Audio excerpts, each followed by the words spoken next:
Hi everyone, मैं हूं उपेंद्र कुमार पांडे।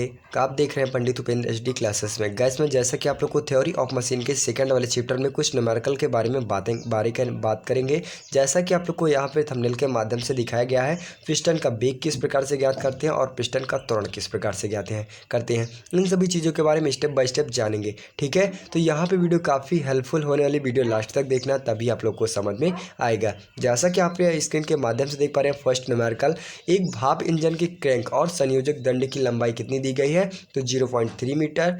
ठीक है, और वहीं पे 1.5 मीटर दी गई है।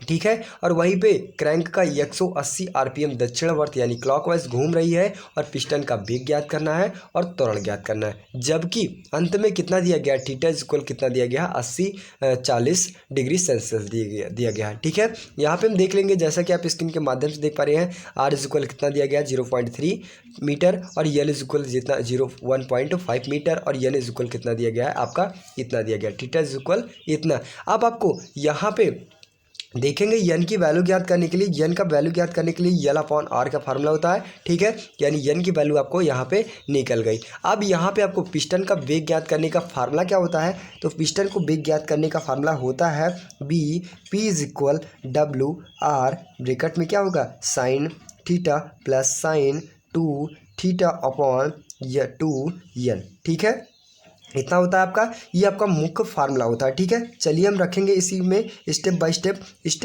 रखने के बाद क्या होगा आपका, यहाँ पे ये किसका फार्मूला होता है, तो पिस्टन का वेग फार्मूला होता है। अब यहाँ पे कौन कौन सी वैल्यू हमें ज्ञात करने की ज़रूरत है, यहाँ पे एन की वैल्यू चाहिए और डब्ल्यू की वैल्यू चाहिए, आर की वैल्यू और थीटा की वैल्यू। अब हमें W की वैल्यू नहीं पता है, तो W का फार्मूला क्या होता है, W is equal pi into 180 के मतलब क्या है आपका यन, यानी पाई यन अपॉन कितना हो जाएगा, 60। ठीक है, ये आपका, तो कितने इज इक्वल आपका W का फार्मूला यानी W का मान निकला जाएगा, तो W इज इक्वल कितना हो जाएगा, 1885 रेडियन प्रति सेकंड। ठीक है, ये आपका कितना फार्मूला हो गया, यानी W इज इक्वल आपका इतना लिख लिया गया, यानी BP इज इक्वल कितना हो जाएगा, W is equal 1885 into R की वैल्यू रखेंगे तो 0.3। अब साइन थीटा की वैल्यू कितनी दी गई है, 40 डिग्री सेल्सियस प्लस, अब यहाँ पे साइन 2 थीटा यानी 2 से गुणा करवाएंगे, 40 को 2 से गुणा करवाएंगे तो कितना हो जाएगा, 80 डिग्री सेल्सियस अपॉन 2, यन की वैल्यू कितनी दी गई है, 5।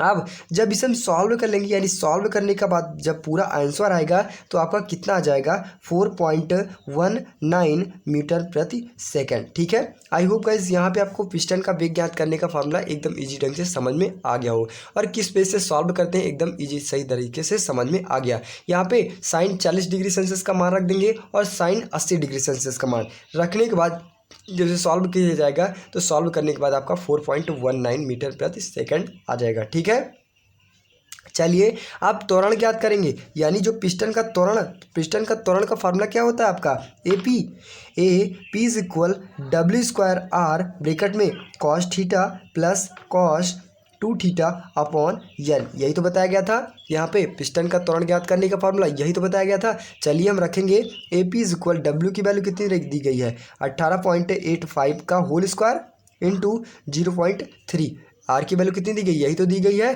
ठीक है, अब रखेंगे कॉस थीटा की वैल्यू 40 डिग्री, थीटा की value 40 degree Celsius plus cos कितना हो जाएगा, 80, 40 को 2 से गुणा करवाया जाएगा तो 80 तो होगा, और यन की वैल्यू कितनी दी गई है आपकी, 5। जब इसे हम सॉल्व करेंगे तो AP इज इक्वल कितना आएगा आपका, यहाँ पे AP इज इक्वल कितना आएगा, 85.35 मीटर प्रति सेकंड स्क्वायर। ठीक है, आई होप गाइस यहाँ पे आप लोग को यहाँ पे क्या है, जो पिस्टन का वेग किस प्रकार से ज्ञात करेंगे और त्वरण किस प्रकार से ज्ञात करेंगे एकदम इजी ढंग से समझ में आया होगा। ठीक है, तो आई होप गाइस यहाँ पे न्यूमेरिकल आपका ये पूरा होता है।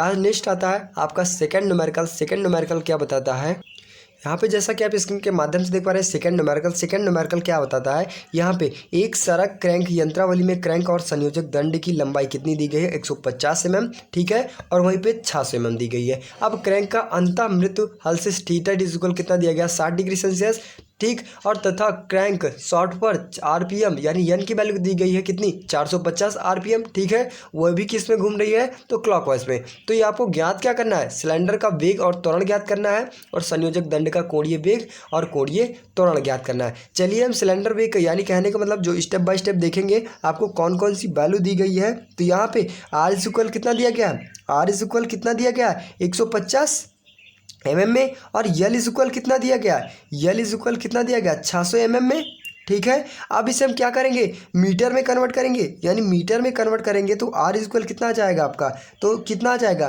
0.5 मीटर में आ जाएगा, ठीक है। मीटर में कन्वर्ट करेंगे तो वही तो आएगा, तो 0.6 मीटर में आ जाएगा, ठीक है। एमएम को किस में कन्वर्ट करें तो मीटर में कन्वर्ट कर लिया गया, क्योंकि आरपीएम की वैल्यू किस में है आपकी, तो मीटर में है, ठीक है। यहाँ पे अब यहाँ पे देखेंगे थीटा इज इक्वल कितना दिया गया है 60 डिग्री सेल्सियस, और एन इज इक्वल कितना दिया गया है आपका, तो यहाँ पे देखेंगे 450 आरपीएम, ठीक है।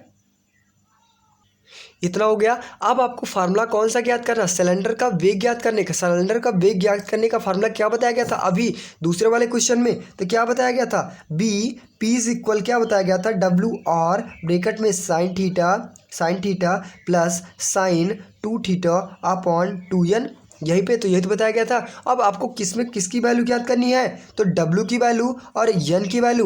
W का फार्मूला क्या बताया गया था, W is equal pi into n upon 60, यही तो बताया गया था। n की वैल्यू किस में है, यहाँ पे 450 रखेंगे तो 22 पाई इंटू 450 अपॉन 60। जब इसे सॉल्व करेंगे तो सॉल्व करने का आपका कितना आएगा, तो 47.13 रेडियन प्रति सेकंड, ठीक है, आपका इतना आ जाएगा, ठीक है। इसे सॉल्व कर लीजिएगा, गुणा भाग का तो आता ही होगा यहाँ पे। अब इतने कहने के बाद W की वैल्यू आ गई। अब आपको n की वैल्यू, n इज इक्वल क्या होता है, यल अपॉन आर, n की वैल्यू क्या हो जाएगी, n की वैल्यू, यल की वैल्यू कितनी है यहाँ पे 0.6 और r की वैल्यू 0.15, इतना हो गया। अब यहाँ पे जब इससे सॉल्व करेंगे, यानी कहने का मतलब है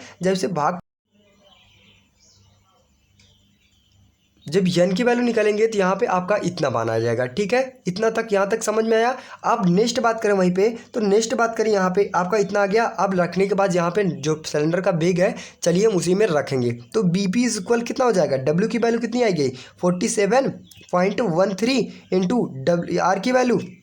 अब R की वैल्यू कितनी दी गई यहाँ पे, तो 0.15, ठीक है। अब साइन थीटा की वैल्यू कितनी दी गई है 60, ठीक है। साइन थीटा की वैल्यू दी गई है 60 और प्लस साइन थीटा 2 थीटा है तो कितना हो जाएगा 120, यही तो होगा, 6 दूनी 12 120 तो होगा।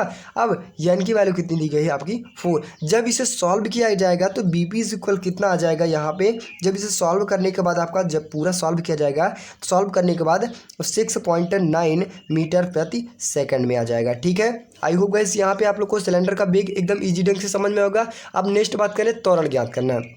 अब त्वरण का फार्मूला क्या बताया गया था आपका, AP इज इक्वल W² और ब्रैकेट में cos theta plus cos 2 theta upon n। चलिए हम इसी में वैल्यू सारी रखेंगे, तो W की वैल्यू देखेंगे तो W इज इक्वल क्या बताया गया था आपका 47.13 रेडियन प्रति सेकंड, रखेंगे 47.13 का होल स्क्वायर, R की वैल्यू 0.15, यही तो दी गई थी R की वैल्यू 0.15। अब रखेंगे कॉस थीटा की वैल्यू, कितनी है 60 plus sine cos 120 upon n की वैल्यू कितनी हो जाएगी 4। जब इसे सॉल्व करेंगे तो AP इज इक्वल कितना आ जाएगा आपका 124.494 मीटर प्रति सेकंड स्क्वायर, ठीक है। यानी AP इज इक्वल कितना आ जाएगा आपका, तो यहाँ पे देखेंगे 124.94 मीटर प्रति सेकंड स्क्वायर आ जाएगा, ठीक है। आई होप गाइस यहाँ पे आप लोग को ये भी क्वेश्चन समझ में आएगा। अब नेक्स्ट बात करें, यहाँ पे 2 टॉपिक निकालना था ना, कौन कौन से, संयोजक दंड का कोणीय वेग ज्ञात करना और कोणीय त्वरण ज्ञात करना है। अब कोणीय वेग का फार्मूला क्या होता है, कोणीय वेग का फार्मूला क्या होता है, तो यहाँ पे कोणीय वेग का फार्मूला क्या होता है, W PC is equal W cos theta upon n, ठीक है। अब यहाँ पे W इज इक्वल क्या बताया गया था आपको, W इज इक्वल कितना मान आया था, तो 47.13, ठीक है। चलिए हम रखेंगे तो 47.13 इंटू कॉस थीटा थीटा की वैल्यू कितनी है 60 है ना, और यहाँ पे यन की वैल्यू कितनी निकली थी आपकी 4 ही तो निकली थी। चलिए हम रख देंगे यहाँ पे। जब इसे सॉल्व किया जाएगा तो कितना आ जाएगा 5.9 रेडियन प्रति सेकंड। ठीक है, इतना आ गया, यानी जो कोणीय वेग का मान आ गया, यानी W P C is equal कितना आ गया यहाँ पे 5.9 रेडियन प्रति सेकंड आ गया। अब क्या ज्ञात करना है आपको, कोणीय त्वरण ज्ञात करना है। अब कोणीय त्वरण का फार्मूला क्या होता है, तो A P C is equal W square sine theta upon यन।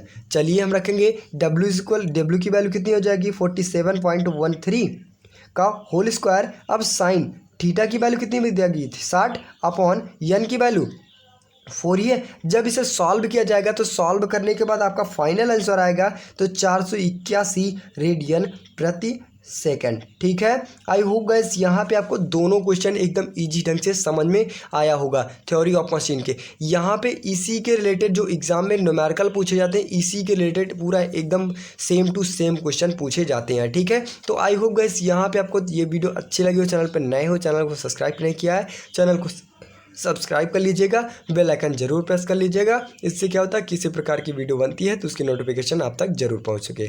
तो बस गाइस आज के लिए इतना ही, मिलते हैं नेक्स्ट वीडियो में, तब तक के लिए जय हिंद।